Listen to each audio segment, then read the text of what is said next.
To anyone like yourself who's spent time here at Churchill Downs on a race day, you may not know Travis Stone if you saw him in the grandstands, but you'll know him when you hear him.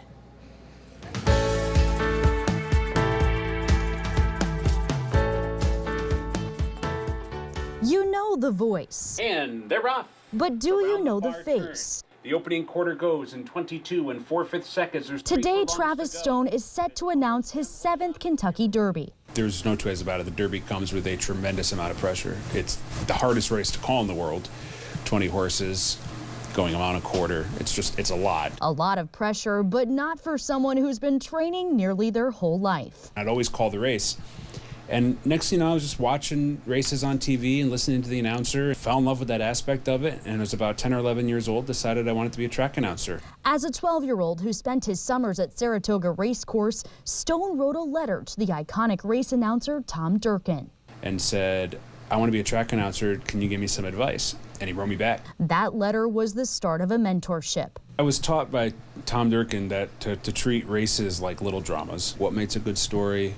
What makes a good sentence in a story? I mean, if you think about a race like the Derby, it's a 2-minute story, and there's only like 400 to 450 words that I say in that 2 minutes, so you really have to tell quite a bit in a very little amount of time. Stone says preparing for those quick quips and polished gem goes gate to wire is essential to a successful day at the track. I spend a lot of time reading, researching, writing down, recording things that I think would sound good in a race call, and can be reading any sort of random book and there's a line, I was like, oh, that sounds good, I might use that. But when the gates opened, Stone says the horses often push his preparations to the dirt. And if I could script out a horse race, I'd just bet them and I wouldn't have to work. So you have to be ready for various things that pop up, but I do have scenarios, words, phrases, sayings, catchphrases, sounds that I think are appropriate for the field at hand, and just put them in my brain, and hopefully when the race is going on, they pop out. A job with an open mic. With 5 furlongs to go. That's said to be the most coveted in all of racing. To be the voice of the Derby is, to cliche it, it is truly dreams come true type stuff.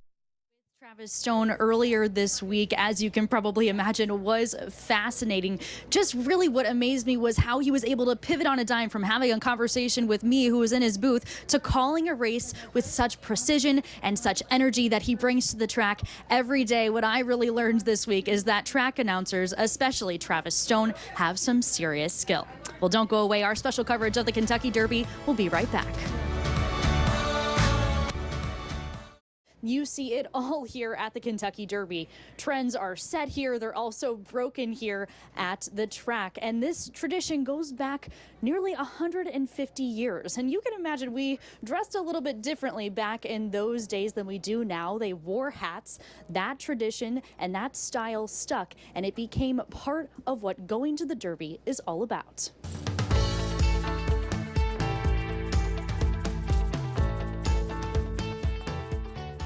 The Derby grew up along with America. It's a race that began just after the Civil War. Changing silhouettes, the changing different kinds of pattern trends, different kinds of hats. And of course, hats were a major part of most day-to-day ensembles until about the late 1960s. So the hat as a thing for Derby really didn't come around until after those weren't being worn every day and it was a special occasion to start wearing hats. The hat stuck and became part of the threadwork of a proper Derby outfit. There always will be haute couture, but there's also that wild and wacky homegrown DIY kind of part of Derby and the Derby fashion experience that we all know and love. Some of those even making their way to the Kentucky Derby Museum. You have people who are creating gigantic hats out of materials they found at their home, tissue paper, trash bags that, you wouldn't see anywhere else but here on Derby Day. A day that now requires another accessory. I think photography of this period of Derby history will be very interesting. That accessory, a mask. Just as you need a nice purse, you need a nice mask. And it's just one of those social trends that 100 years from now we'll look back and say, wow, that really tells us something about that period. And it was a piece of fashion that told us that. A fashion trend and now a health trend that's sure to make its way to the history books in a colorful and memorable way. Well, here at Churchill Downs this week, masks have either become a statement piece or something that people are trying to get to blend in with their outfit. I did meet a couple yesterday here at Oaks who said, oh, we just grabbed these masks. They were in our car. They didn't think a thing about it. But there have been other people who have been bedazzling them, adding all sorts of things to them. So this is sure to be a derby that we won't soon forget. Larry and Nancy, back to you. One of those items is the Cavalier jockey. You see them outside of barns, outside of homes, some restaurants too.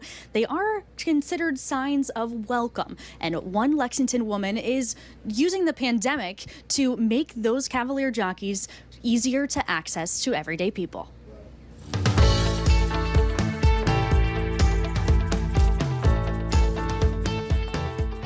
They're small in stature, 46 inches tall, but great in weight. about 175 pounds. They're also deep in meaning. Generally, they're used as a symbol of hospitality that should last for generations. A horse fanatic and memorabilia collector, Katie Jones, always wanted one for her front porch. And she always knew she wanted to start a business. I had always kind of felt this calling that I wanted to leave something in the world. But a few years ago, a diagnosis put that longing on hold. I actually have MS.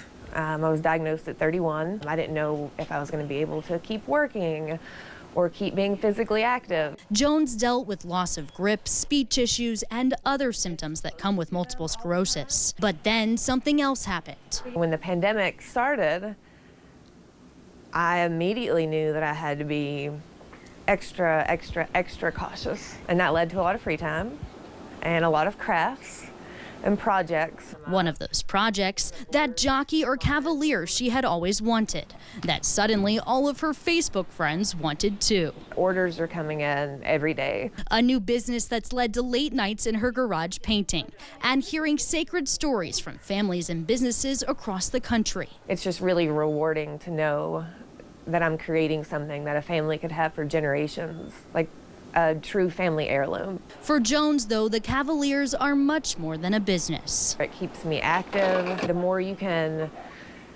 help your brain build pathways or rebuild pathways, the better I'll be in the long run.